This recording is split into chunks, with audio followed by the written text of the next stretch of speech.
Welcome back. Hello, everyone. This is a session on little more of embedded systems. We will be doing an overview of sensors and actuators and how they map to inputs and outputs, the kinds of sensors, how to read inputs. And I'll also briefly tell you about the memory architectures. The slides that I'm going to use as a part of this lecture series is by Professor Edward Lee and Professor Sanjeet Sechia, who also have co-authored the book on Introduction to Embedded Systems. These slides are available for download from their webpage and are copyrighted by them. So let's understand first what a sensor is and what an actuator is. Sensors are physical objects from which we read data. They measure some kind of physical quantity or the other, and they could be of various kinds. They are one link that we have. If you have to develop a computing algorithm or a platform as a part of an embedded system, the link that we have for inputs to your computing algorithm is a sensor. There could be several different kinds of sensors, but their goal is almost always to measure some physically measurable data and pass it on through a communication network. On the other hand, an actuator also helps us to talk to physical quantities, but it is a device that helps us to write back or modify or pass a command back to the physical quantity. So a sensor is something that helps us to read from the physical quantity. An actuator is a device that helps us to write back to the physical quantity. Here are some examples of sensors and actuators. Cameras, which are widely present from our phones to anywhere else, are one of the most powerful sensors because they can record video, they can record snapshots, audio, and everything. Accelerometers, gyroscopes, strain gauges, microphone, magnetometers, sensors for chemical entities based on the chemical plant that one is working on, sensors for temperature, pressure, light on and off switches, switches that turn on or off a pump, valve, and so on. Several different sensors exist. These all provide inputs for depending on the functionality that we want for the cyber physical system. Actuators, what could be it?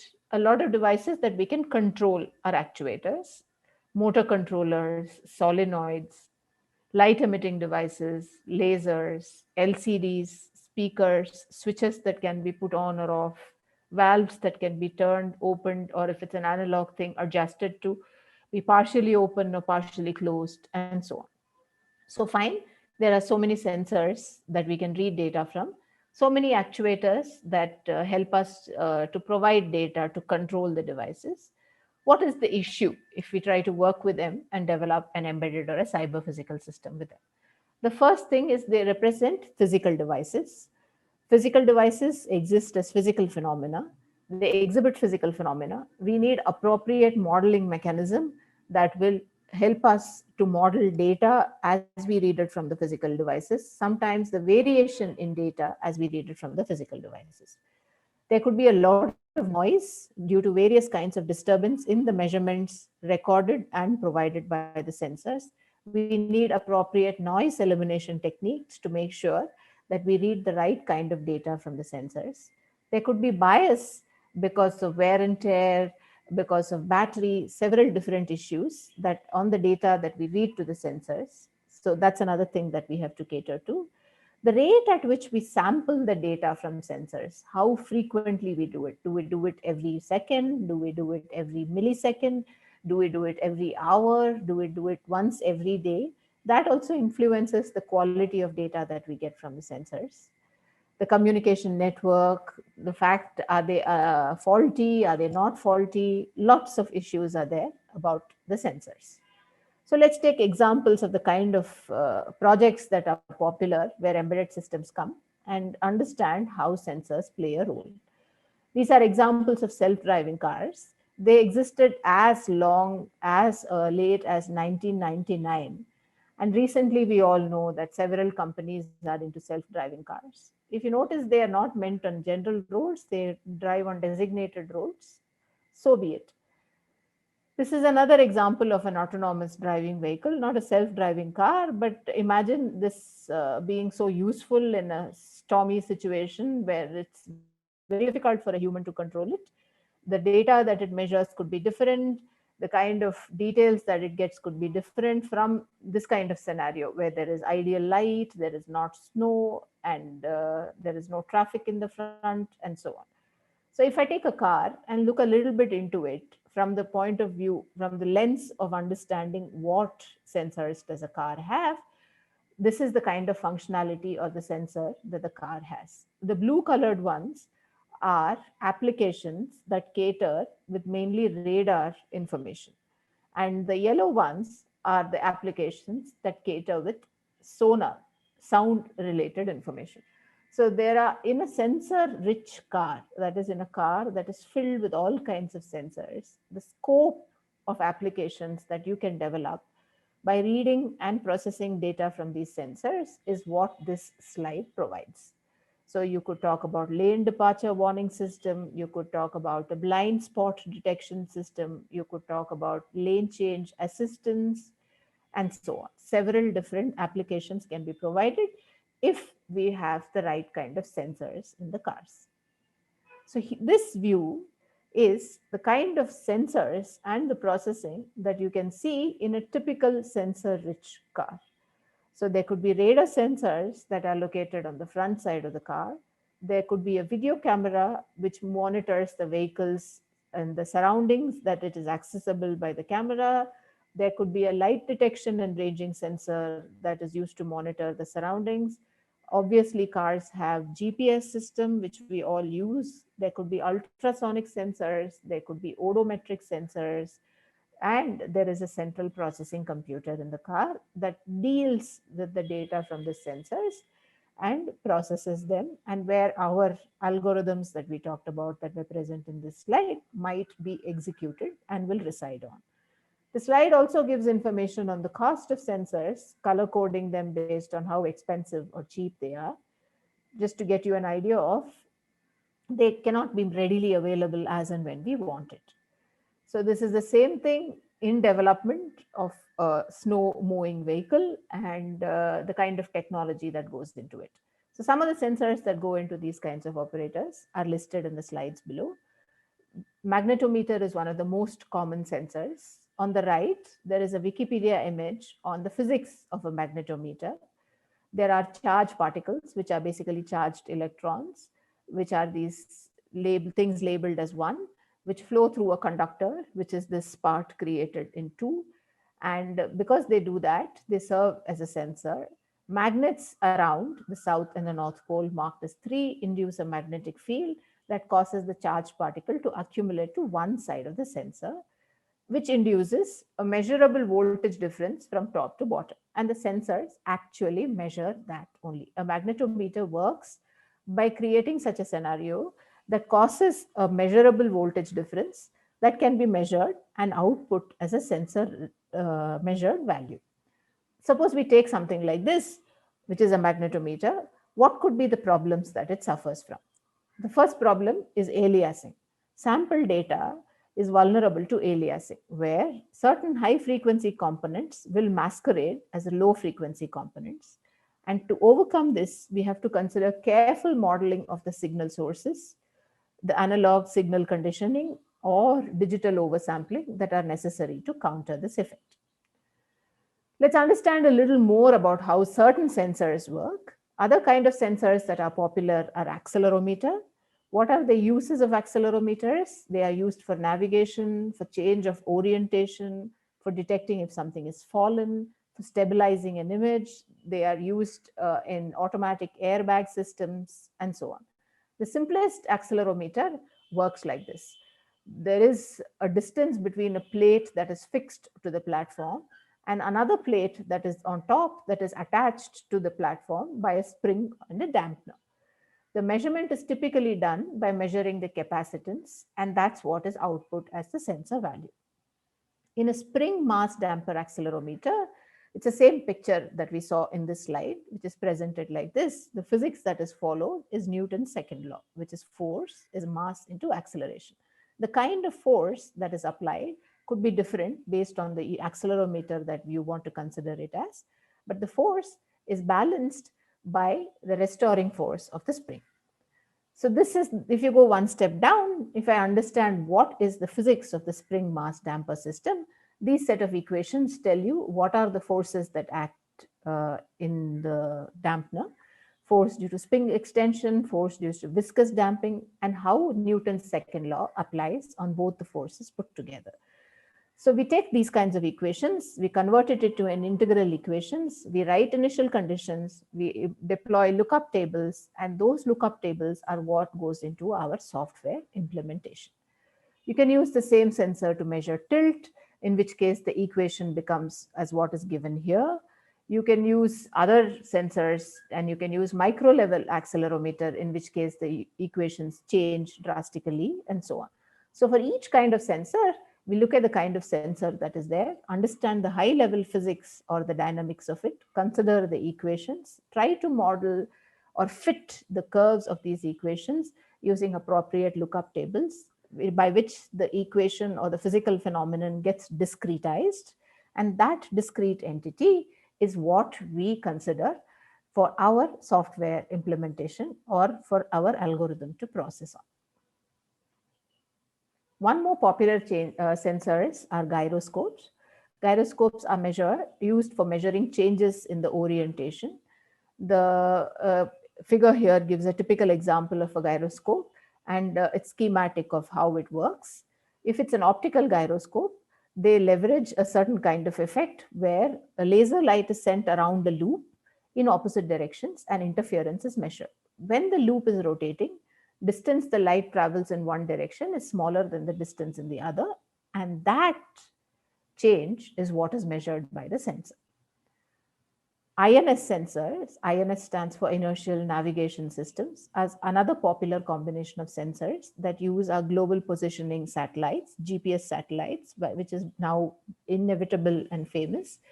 They are a combination of GPS sensors. In addition to that, they have a 3-axis gyroscope for measuring orientation, and they also use accelerometer for correction after the orientation.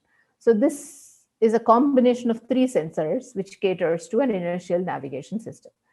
And these sensors have problems. There could be drifts as if they're using in the aircraft. So we have to adjust the drift. We have to make sure that the data is right. It all depends on the application that you're going to use it for. What are the various design issues that people typically deal with while reading data from sensors as a part of a cyber physical system application? This slide lists all the issues. There could be issues related to calibration, issues related to non-linearity, sampling, noise, and failure. What do we mean by issues related to calibrations? As I told you, sensors always measure physical phenomenon, changes in physical phenomenon, and send it back to us. How am I going to consider it? What is the unit that I want it to be measured on? And what is the unit that my algorithm will work on? How do I relate if there are replicate sensors that measure the same physical phenomenon? And how do I take the best value that is possible from the various sensors? All these things dictate a lot. What if a sensor fails? How do I create backup sensors? How many backups do I need? Based on the cost, based on my weight, several different constraints are there. As far as non-linearity is concerned, typically a lot of physical phenomena are what we call non-linear in nature. They exhibit non-linear behavior that is not always represented by a straight line. Measurements taken by sensors may not be proportional to the physical phenomenon, mainly because of sampling. We sample them at certain rates, at certain frequencies, and in between the sampling intervals, we actually lose track of what happened in the physical world. So we might need some corrections to make up for that, and we might need to cater to feedbacks that result as a because of this. Also, when it comes to sampling, as I told you earlier, there could be aliasing, that's a problem. We could have missed certain samples because there wouldn't have been a change in the physical phenomenon at the frequency with which we sample. There are several issues that come. There is also an issue of noise because, again, physical phenomena is in the analog world. and it will have to be converted eventually into the digital system for us, our computer algorithms, to be able to process it. So noise is a big issue that comes into picture. Sensors could also fail because they are, after all, hardware devices. So because sensor fails, we usually keep redundant copies of the sensors. If you keep two copies or three copies of the same sensor that is meant to read the same kind of data from the same physical phenomenon, how do you decide which sensor's data to use? So there are sensor voter algorithms or sensor fusion algorithms that help you to decide which sensor data to use. In addition to that, they can also be subject to attacks. One famous attack that has happened in the past is the Stuxnet attack, and we have to be prepared to cater to sensors that fail because of attacks on them. So these slides go ahead and talk in detail about sensor calibration and about failures in sensor. When it comes to sensor calibration, there are several models that have been present in the literature. There is an Affin sensor model, and we also cater to bias and sensitivity. I'll skip these, but there are usually, when you buy a sensor, you will get these data sheets which talk about what the sensor input is, what is the minimum range, what is the maximum range, what is the unit with which it is measured, what is the sensitivity of the sensor, what is the base level, what are the noise, and at what frequency the sensor responds in what way. So these kind of data sheets help designers design appropriate parameters by which they know how frequently to measure the data from the sensors and what happens to it. As I told you, after calibration, we elaborate a bit on failures. And let's go on to that. So, as I told you, sensors are, after all, physical devices. Like all physical devices, they suffer from wear and tear. They can have manufacturing devices. They can be subject to tough weather conditions. And they will have a shelf life after which they will stop working or maybe run out of battery or get rusted. There could be several different issues. So we cannot assume that all the sensors present as a part of my system will work correctly at all the times. So we have to keep redundant copies of sensors. Then comes the trade off. How many copies? If I have more than one copy, how do I know which of these sensors data do I use from? Can I take an average of them? How do I take an average? All these questions come into picture. Here is an example of what could go wrong because of not taking the right kind of average. In the year 2008, an Airbus A330 aircraft, as a part of Qantas Airways, in its flight from Singapore to Perth in Australia, suddenly started pitching violently mid-air. There were passengers who weren't wearing seat belts. They literally jumped out of their seat and hit the ceiling of aircrafts, which resulted in 12 serious injuries. So it was counting as an accident. When they investigated into why this happened, the problem was grounded down to sensor fusion problem. So there are sensors which measure what we call the angle of attack, AOA, in an aircraft. And because these sensors can malfunction, there are redundant sensors available. Three angle of attack sensors were available, one on left side of the aircraft and two on the right side of the aeroplane's nose. Now, between these three sensors, because we use the same three sensors to measure the same value, which is the angle of attack, we would like to get a good consensus value, and that's where the problem is. This consensus value have to deal with the algorithms for them, have to deal with inaccuracies, positions of the aircrafts, spikes, failures, and so on. So, in this particular angle of sensor attack, not attack, failure, it was sampled at 20 hertz frequency. And then they compare each sensor to a median of the values of the three sensors. And this was the algorithm that they used. If the difference is larger than some threshold for more than 1 second, then a sensor is flagged as faulty and ignored for the rest of the flight. Assuming that all the three sensors are working okay, the mean of the first and the second sensors are taken because one is on each side of the aircraft. And if the difference between the first and the second sensor and the median is larger than some set threshold, then the previous value is used for 1.2 seconds. So you can imagine takes a lot of technicality, domain knowledge to come up with such a decision. But this was the algorithm that they deployed for processing data from the redundant sensors. What caused the failure? That's what is given here. There were two spikes in the first sensor. The first spike shorter than 1 second, second still present 1.2 seconds after the detection of the first. As a result of this, the flight control computers commanding a nose down aircraft movement, which resulted in the aircraft pitching down to a maximum of 8.5 degrees centigrade suddenly. This caused the accident. So, how to deal with sensor errors? There is a lot of ongoing research on this. There are several standard algorithms available, but whether it applies to our setting or not is still subject to rigorous analysis and trial and error and research. One possible approach is that in an intelligent sensor, ask it to communicate a range of values as an interval, but not one value. But then, it depends on whether you need it and how good the width of the interval is and how good the sensor is and so on. So one of the popular sensor fusion algorithms is Marzullo's algorithm. I will just tell you what it is. I won't go through the details. So, the premise or the axiom by which the algorithm works is that if a particular sensor is non faulty, then assuming that we do interval measurement, its interval contains the true value. And once what I observe, when based on what I observe, I should be able to conclude that the true value must be overlapping in the non faulty intervals. And here is the algorithm that I arrive to get a consensus.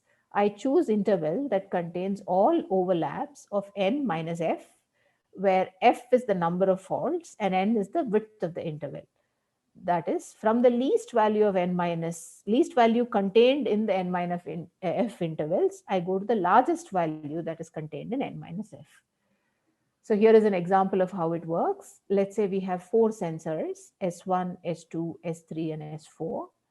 And if the sensor is working, they measure the same value. And if the sensor is working right, you expect it to measure or report values in this interval that is marked out as a probable value. So clearly what is happening here, the sensor S4 is way out of range. S1 is partly out of range. S2 to start with is okay, later gets out of range. S3 to start with is slightly out of range, gets into the range, and then out of range. So these are the interval reports of the range of possible values. Out of S1 and S4, definitely one of them is faulty. And between out of S3 and S4, definitely one of them is faulty. Because S4 comes in both the cases, S4 is faulty. So you use values from S1, S2, and S3 to be able to come up with a sound estimate of what these four sensors measure. So there are different cases in which they use Marzullo's algorithm. There is one more algorithm by Schmid and Schossmeier. All these algorithms have been time tested. I won't go through them. This is an example of a different kind of sensor, which is not used in an aircraft, but it tells you how subtle the data measured by the sensors are. This is a bionic hand, which is meant to replace amputated human hands. And this bionic hand has got such fine precision measurement. It's an expensive device, but it's got 5 DC motors, which act as actuators. It can grab a paper cup, let's say, which holds a drink, and not crush it. It can hold a key, insert it into a lock, and turn it. As you see, it holds a coin. It is controlled by the nerve impulses of the user's arm, combined with autonomous control to adapt to the shape of whatever it is grasping. So this is another sensor-rich embedded system. So I'll move on and end at the summary. So we looked at several models of sensors, briefly studied accelerometers, looked at how to measure data from several sensors, briefly understood what the algorithms are.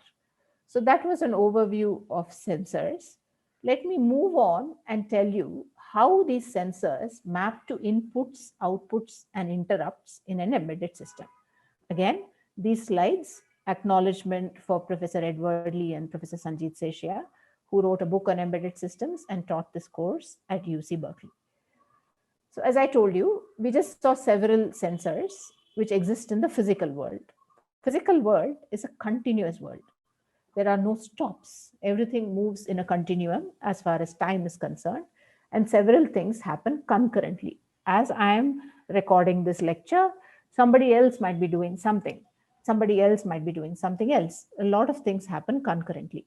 Whereas, contrast it with the cyber world, and that is the world in which we write our algorithms, we implement our code, and run our cyber physical systems. Everything is digital, which means everything is going to be discrete, not continuous. So you're going to lose the pending data from discrete to continuous. Things are also going to be sequential because there is nothing like a concurrent thing in the cyber world. So, in terms of practical issues, what are the issues? Sensors measure analog data, which have to be converted to digital data for our processing. Sensors could be wired or wireless, they come with their own challenge.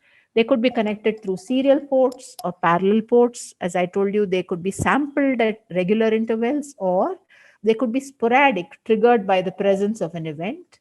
The rate at which you sample them matters. How secure are they? Who has access to that kind of data? That also matters. What are the physical connections between them? What is the electricity requirement between them? All these things go into design and architecture of a cyber physical system. So let's take an example. If I take a board, microcomputer board called BeagleBone Black from Texas Instrument, this is what it has. It has all these ports. It has a micro HDMI, it has a USB, it has a serial debug, it has DC power, Ethernet, another USB, MMC, boot button, so many things, right?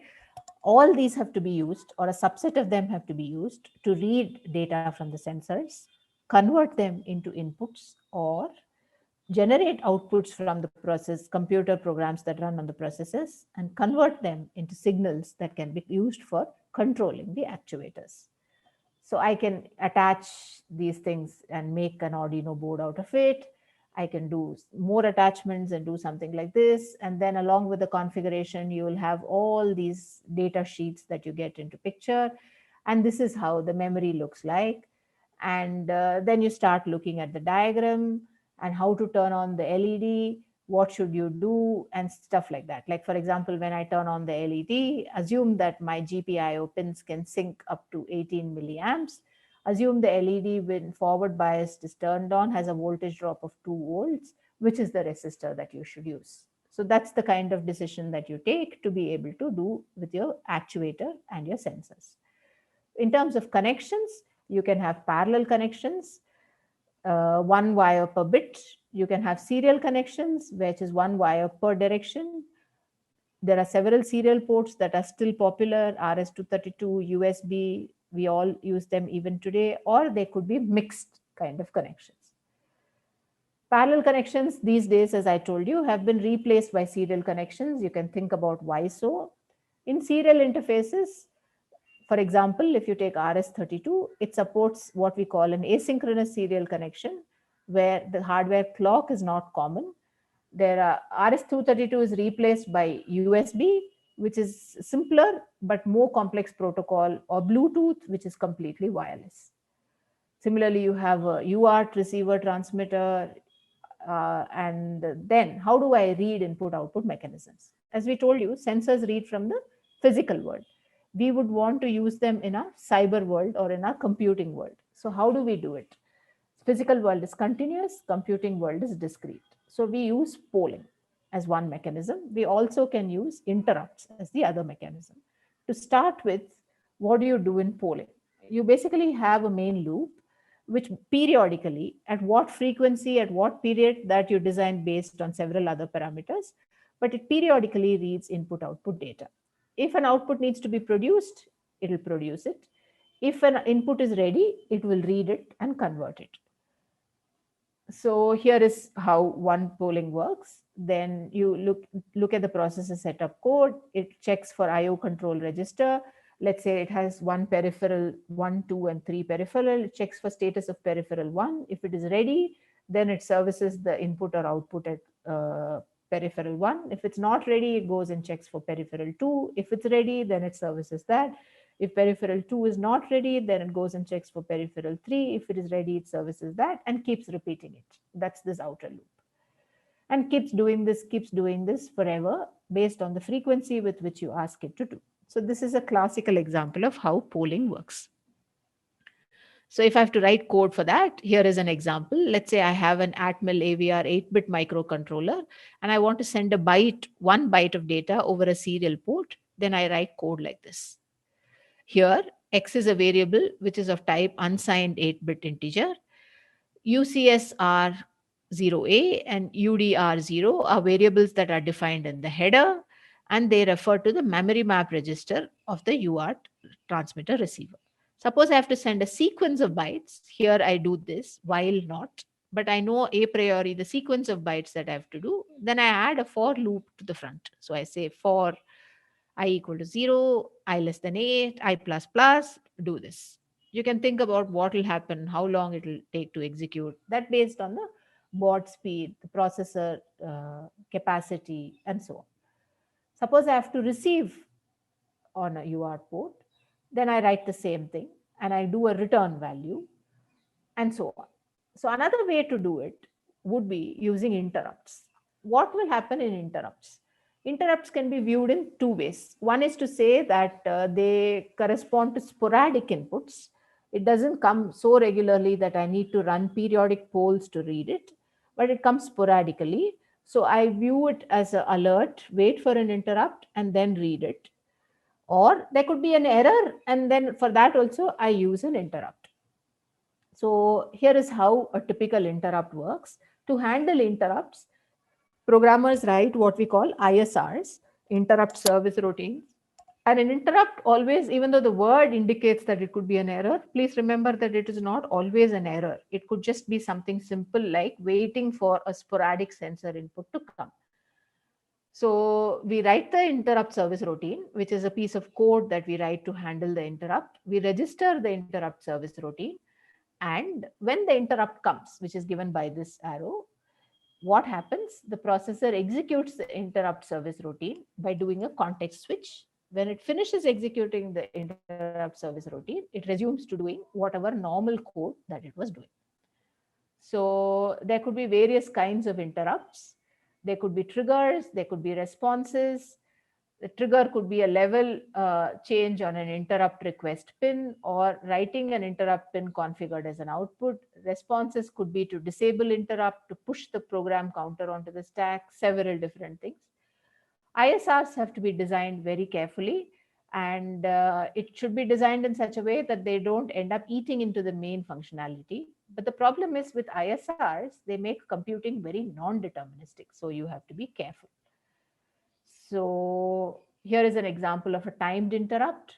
So my ISR gets registered and then a timer gets initialized. Timer keeps ticking its own time. And when the timer finishes, you process the interrupt. And when you process the interrupt, you might be executing some task code. You come out of it, you update your tick and sample, which is the ISR, and then you go back to executing task code. So you can set up a timer on a particular processor. You can set up a timer on another kind of processor. These are examples for that. I'm skipping them in the interest of time. Yeah, so while handling interrupts, you have to be careful for interrupts not taking too much time because the main code's functionality still has to run. How much time will it take to switch for context? If there are more than one interrupts, do I prioritize one over the other? How do the interrupt service routines interact with the applications in terms of priorities and taking over and passing back the control? How do the interrupt service routines interact amongst themselves? All these are issues that we have to handle. So that was a brief on memory. Let me move on. That was a brief on inputs and outputs. Let me move on and talk to you for the next few minutes on memory architectures in embedded systems. What is the role of memory in embedded systems? Fine, we read data from sensors and actuators. We process them as inputs. We also have to store and process them for further use. We might have to store and communicate it to other applications and so on. So how much do we do and what can we afford? So typically when I'm looking at memory, these are the issues that we handle. What are the types of memory? Is it volatile or non-volatile? Volatile versus non-volatile means that am I going to remember things when there is no power, or am I going to remember things only as long as there is power? Is it SRAM or is it DRAM? What is going to be my memory map? Is it going to be based on a certain kind of architecture? Is it going to be based on input output? How is my memory going to be organized? Is it going to be statically allocated always? Is it going to be dynamically allocated? Am I going to use a stack? Am I going to use heap? How am I going to collect garbage? How am I going to clean up the memory? Lots of these issues come into picture. What are memory hierarchies? How is memory produced and managed? Lots of examples are there. When it comes to non-volatile memory, as I told you, it means that it's a memory that preserves, retains, and stores content even when power goes off. These are the kinds of non-volatile memories. There is erasable programmable read-only memory, which is an old one. There is electrically erasable programmable read-only memory. There's flash memory. There are also disk drives. We clearly cannot rely on disk drives for embedded systems because it won't meet our real-time constraints.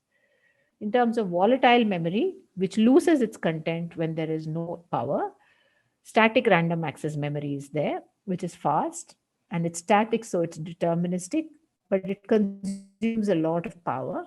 It's used for caching, scratch pads, and small embedded services.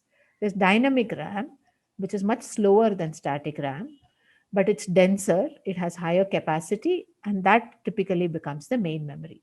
In addition to these two, there is memory that the bootloader exclusively uses on power up. So this is how an example of an ARM Cortex microcontroller with a 1 MB flash memory by ST Microelectronics looks like. This is the memory map, which tells you here are the peripherals, here are the external devices that are stored. This is the memory for data. There is more memory for peripherals, memory for data, and then flash. The split is like this. These are the addresses, and this is how it is split. Yeah, so I'll move on. And so here are examples of more memory. So this is an Arduino board, which is very popular in the context of IoT. It's a family of open source hardware boards built around 8-bit AVR processors or 32 ARM processors. This is an Arduino board that is built on Atmel AVR processor. These are inventors of the first Arduino Uno boards, which are very popular in small level IoT systems. Here is another example of an AVR processor that uses an Atmel microcontroller. This is a memory map for that, and so on. So there are some questions that you might want to test. And how do I organize memory for my program? As I told you, when you run a program in memory, you could statically allot memory, in which case the compiler chooses the address at which to store a variable. You could use a stack, which is a dynamically allocated memory, but that works like a stack. That is, the last to be in is the first to be out, push and pop. Heap, which is a dynamically allocated memory, which works in its own style. So here are some examples of statically allocated memory. So suppose I have a function like this. There's a function called foo, which says static x is a character that is declared statically. Compiler chooses what is the address to use for x, but the variable is local to this function and meant to be accessed only within this function. The variable's lifetime is the total duration of program's execution, but it is accessed only by this function. Yeah, so I'll move on. There are lots of examples which you can refer to. These slides are publicly available. Yeah, so let's maybe look at this example. There is some code which talks about variables being declared and memory being used, and your goal is to find a flaw in this program. So there is an integer variable x which is initialized to 2. There is a function called foo. There is a function called main where a function called foo is called with the value 10. Foo uses a local variable integer. It does something and returns the z. So pause for a couple of minutes here and think about what could be a flaw in the program. The flaw is related to where each variable is allocated. So here is what is the problem. So if I take this statement like this means that variable x is statically allocated. Compiler assigns a memory location. If I take the parameter y, which is a second variable, it's passed on as an argument on the stack. Z is a variable that is internal to the function foo, foo, so it's an automatic variable on the stack. Whereas if I call it here, the program counter, argument 10 and z go on the stack, and maybe along with something else, depending on the computer. On the compiler, the procedure foo will return a pointer to the variable on the stack. And if there is another procedure call or interrupt that occurs before the return pointer is dereferenced, then you've lost the value. So that's the flaw in memory mapping. There could also be issues related to recursive code. Several different issues are there. And there is a bit about memory hierarchy, which also I'm skipping in the interest of time. And there is a direct memory map and so on. So hopefully this overview would, even though it was quick, would have helped you to understand how memory works. Similarly, you can talk about processors, scheduling algorithms, how a real-time operating system works, and so on. In the interest of time, because we would like to move on to IoT and understanding IoT, I'll stop here and I'll point you to this wonderful book on Introduction to Embedded Systems by Lee and Seshia, whose slides we have used. Thank you.